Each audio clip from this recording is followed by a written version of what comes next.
साथियों, ये हमारा ट्रेजरी मैनेजमेंट का सेकंड लेक्चर है। प्रीवियस लेक्चर में हमने आप लोगों को फाइनेंशियल मार्केट का ओवरव्यू दिया था। साथ ही इस वीडियो में हम आप लोगों को फाइनेंशियल मार्केट को थोड़ा डीप स्टडी करने जा रहे हैं। क्या आप लोगों ने कभी सोचा है कि बैंक, सरकार, कंपनियां और निवेशक ये सब पैसा कहाँ से लाते हैं और कहाँ इन्वेस्ट करते हैं? इसका जवाब है फाइनेंशियल मार्केट। यानी कि जब बैंकों को पैसे की ज़रूरत होती है, सरकार को पैसे की ज़रूरत होती है, या विभिन्न कॉरपोरेट्स को, कंपनियों को ज़रूरत होती है, या जो इन्वेस्टर होते हैं वो अपना पैसा इन्वेस्ट करना चाहते हैं, तो वो कहाँ अप्रोच करते हैं? फाइनेंशियल मार्केट में। आज हम फाइनेंशियल मार्केट को ट्रेजरी एंड एग्जाम पर्सपेक्टिव से इतना आसान समझेंगे कि पूरा चैप्टर हम 20 मिनट में रिवाइज हो जाएगा। ये मॉड्यूल ए हम पढ़ा रहे हैं, उसका फर्स्ट चैप्टर है।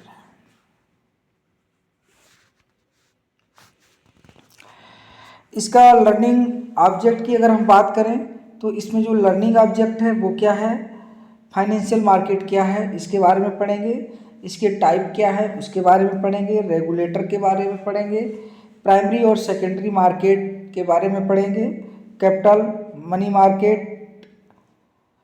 Market, money market, forex market के बारे में पढ़ेंगे, और मार्केट के जो पार्टिसिपेंट्स हैं जैसे कि बैंक्स हैं, प्राइमरी डीलर्स हैं, एफआई, फाइनेंशियल इंस्टीट्यूशंस हैं, ब्रोकर्स हैं, एटसेट्रा, इन सभी के बारे में हम पढ़ेंगे।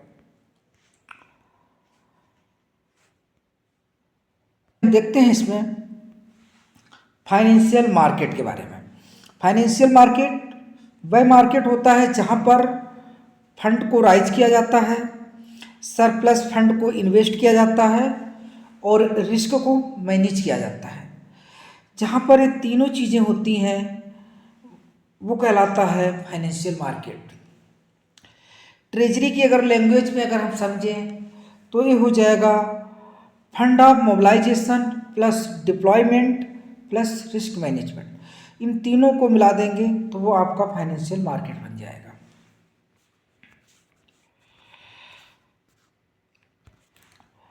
टाइप ऑफ फाइनेंशियल मार्केट की बात करें तो इसमें आपका हो गया money market, capital market, debt market, forex market, commodity market, mutual fund market, insurance market, derivatives.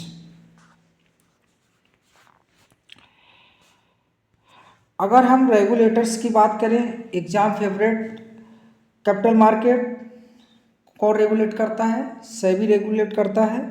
Money market और फॉरेक्स मार्केट को आरबीआई, मनी मार्केट को और फॉरेक्स मार्केट को कौन रेगुलेट करता है? आरबीआई रेगुलेट करता है। इंश्योरेंस को आईआरडीए रेगुलेट करता है। म्यूचुअल फंड को सेबी और AMFI, association of mutual fund of India, monitor करता है।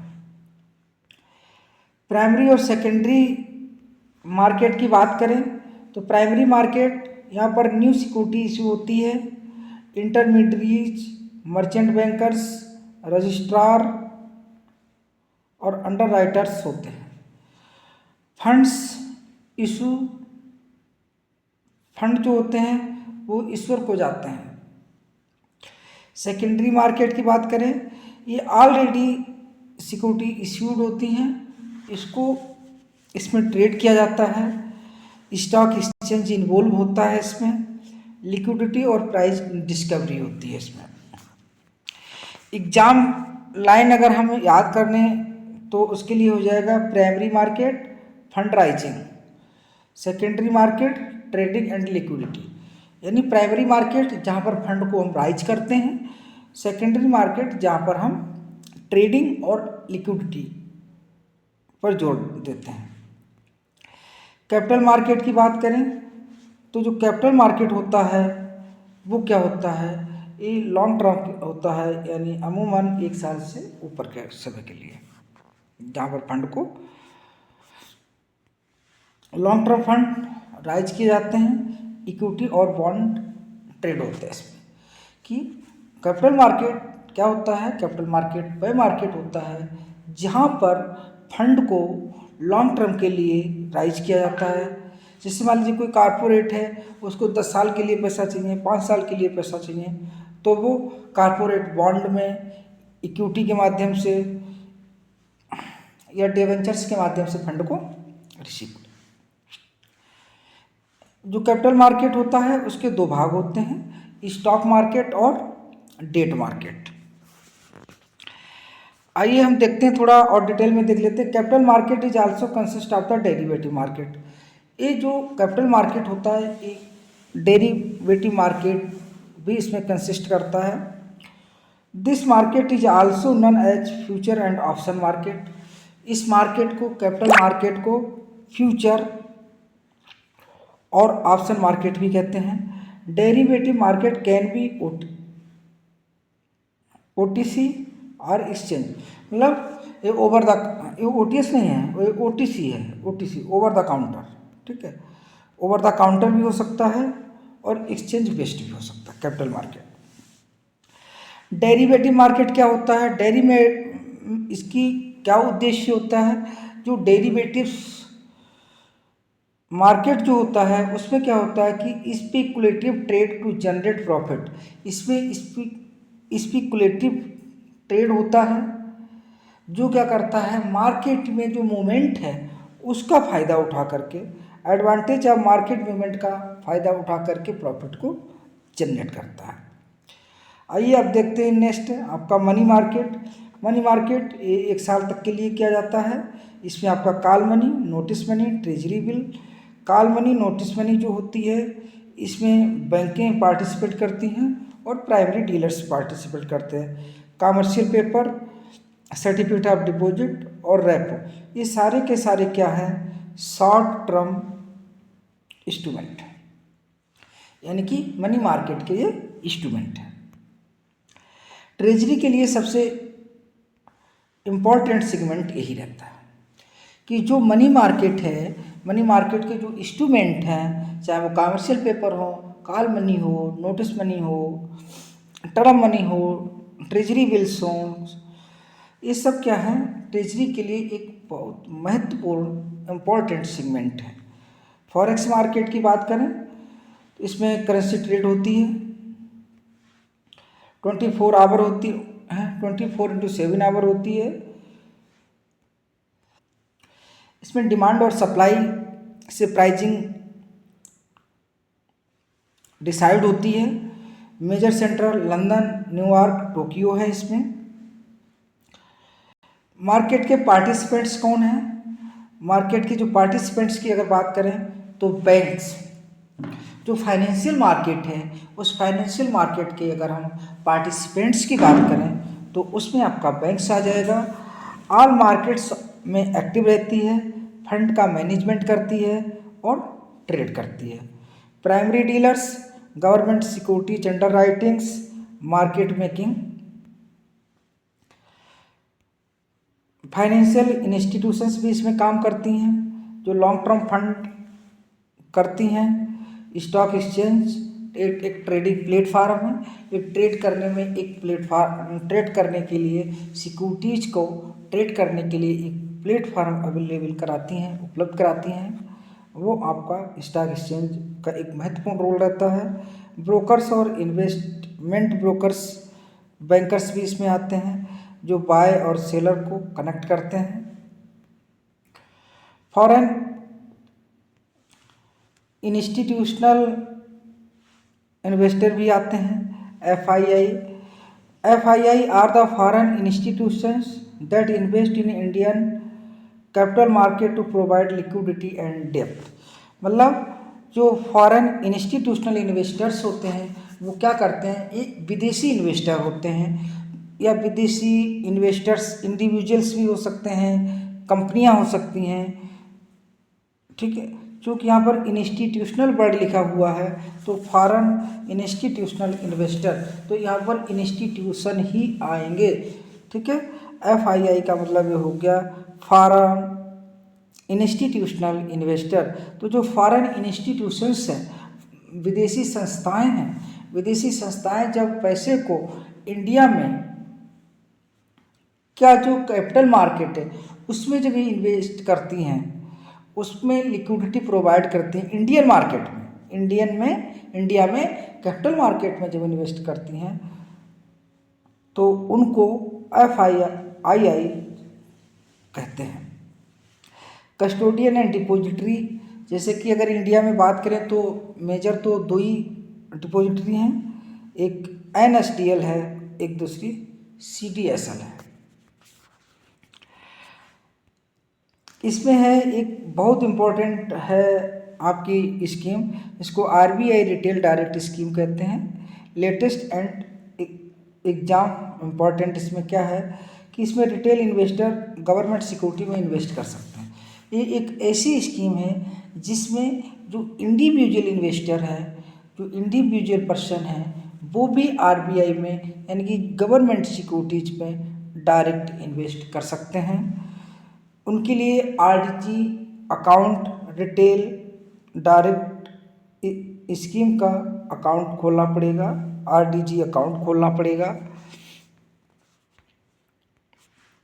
और ये NDS ओम प्लेटफार्म पर काम करेगा। प्राइमरी और सेकेंडरी मार्केट इसमें एक्सेस है।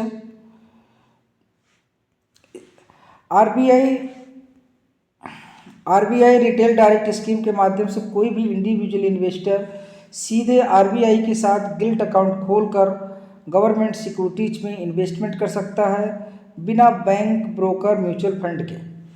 ठीक है, RDG एक स्कीम है जहाँ पर इंडिविजुअल रिटेलर जो है इंडिविजुअल कैपेसिटी में RBI के साथ में एक गिल्ट अकाउंट खोलेगा और वहाँ पर डायरेक्ट इन्वेस्ट कर सकेगा, जिसके लिए उसे बैंक, ब्रोकर, म्यूचुअल फंड की आवश्यकता नहीं होगी। बिना किसी ब्रोकर के वहाँ डायरेक्ट अकाउंट खोल सकता है। ये 12 नवंबर 2021 में लॉन्च किया था, RBI के द्वारा लॉन्च किया गया था। स्कीम का जो मुख्य उद्देश्य था रिटेल इन्वेस्टर की डायरेक्ट पार्टिसिपेशन बढ़ाना, गवर्नमेंट सिक्योरिटीज मार्केट में डेमोक्रेटाइज करना। डेमोक्रेटाइज का मतलब होता है किसी जो बड़े बड़े इन्वेस्टर को, कॉरपोरेट को ना प्रोवाइड करा करके इंडिविजुअल लेवल पर भी मतलब रिटेलर को के लिए भी ये ऑप्शन ओपन करना। सेल्फ इन्वेस्टमेंट ऑप्शन देना कि हम जब कोई भी इंडिविजुअल इन्वेस्टर है वो डायरेक्ट मतलब इंडिविजुअल लेवल पर सेल्फ इन्वेस्टमेंट उसको ऑप्शन मिल जाएगा। खाता कौन खोल सकता है कि कोई भी रेजिडेंशियल इंडिविजुअल इसके साथ खाता खोल सकता है, इवन माइनर भी खाता खोल सकता है लेकिन अपने गार्जियन के साथ में। NRI रूपी अकाउंट रूट से एज पर नॉर्म NRI भी अकाउंट खोल सकता है रूपी अकाउंट रूट से जो एज पर RBI नॉर्म। कौन सा खाता खुलता है? RDG, इसमें हम बात करते हैं कौन सा खाता खुलता है तो RDG account, retail direct gilt account खुलता है। ये RBI के साथ ओपन होता है। कहाँ इन्वेस्टमेंट कर सकते हैं? प्राइमरी मार्केट में इन्वेस्टमेंट कर सकते हैं जैसे कि गवर्नमेंट सिक्योरिटी में, ट्रेजरी बिल में, सोवरन गोल्ड बॉन्ड में। हालांकि अब सोवरन गोल्ड बॉन्ड को डिसकंटिन्यू कर दिया गया है। सेकेंडरी मार्केट में NDS ओम प्लेटफार्म पर बाइंग और सेलिंग कर सकते हैं। कौन कौन से इंस्ट्रूमेंट इसमें होते हैं उनकी बात कर लेते हैं। ट्रेजरी बिल्स आपके हो गए, गवर्नमेंट डेट सिक्योरिटीज हो गई, SDL हो गए, सोवरन गोल्ड बॉन्ड हो गए, जिसको अब प्रेजेंट टाइम में डिसकंटिन्यू कर दिया गया है। पेमेंट कैसे होता है? इसमें NEFT के माध्यम से पेमेंट हो सकता है, UPI के माध्यम से पेमेंट हो सकता है। की बेनिफिट की अगर हम बात करें तो ये RBI के साथ डायरेक्ट अकाउंट खुलता है, कोई इसमें इंटरमीडिएट नहीं होता है, जीरो अकाउंट ओपनिंग चार्ज लगता है, जीरो मेंटेनेंस चार्ज होता है, सेफ है क्योंकि सोवरन गारंटी है, रेगुलर इंटरेस्ट यानी रेगुलर कूपन मिलता रहता है इसमें। ध्यान रखने वाली जो बातें हैं वो ये है कि प्राइस इंटरेस्ट रेट के साथ फ्लक्चुएट करता है। Long duration bond price risk ज़्यादा होता है, लिक्विडिटी इक्विटी से कम हो सकती है। ट्रेजरी पॉइंट ऑफ व्यू से अगर देखें तो जो आरडी रिटेल डायरेक्ट अकाउंट जो है, direct government access to retail, मतलब डायरेक्ट मैंने बार बार बताया है कि रिटेलर इंडिविजुअल जो इन्वेस्टर है वो डायरेक्ट उससे के संपर्क में आकर के गवर्नमेंट सिक्योरिटीज में इन्वेस्ट कर सकता है। आरडीजी अकाउंट आरबीआई के साथ में खुलता है।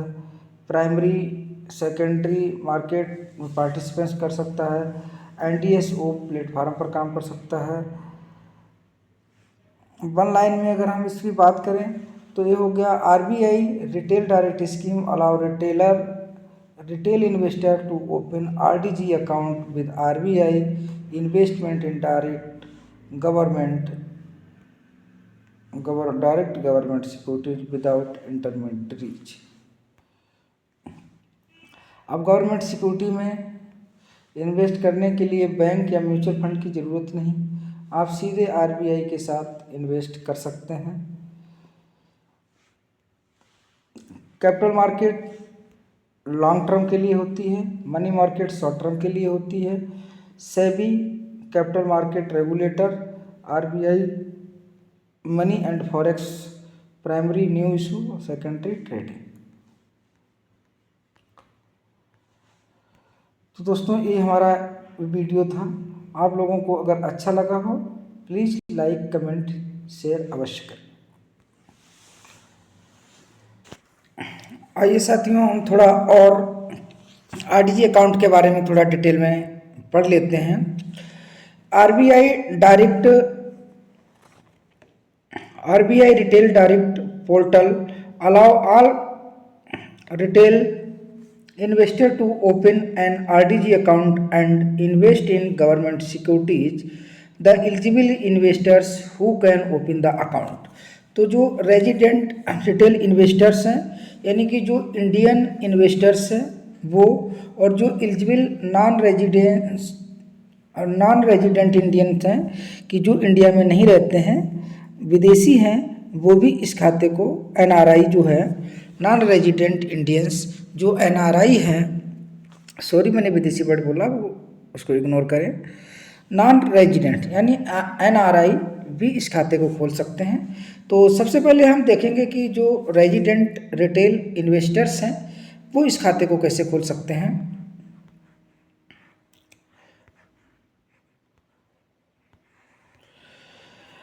Any individual living in India can open an RDG account as long they have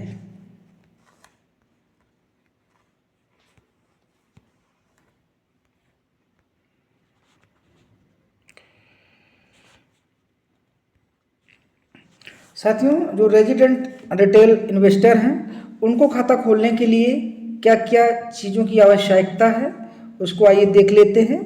कि कोई भी रिटेल इन्वेस्टर जो है, रेजिडेंट जो इंडिया का कोई भी रिटेल इन्वेस्टर है वो खाता खोल सकता है।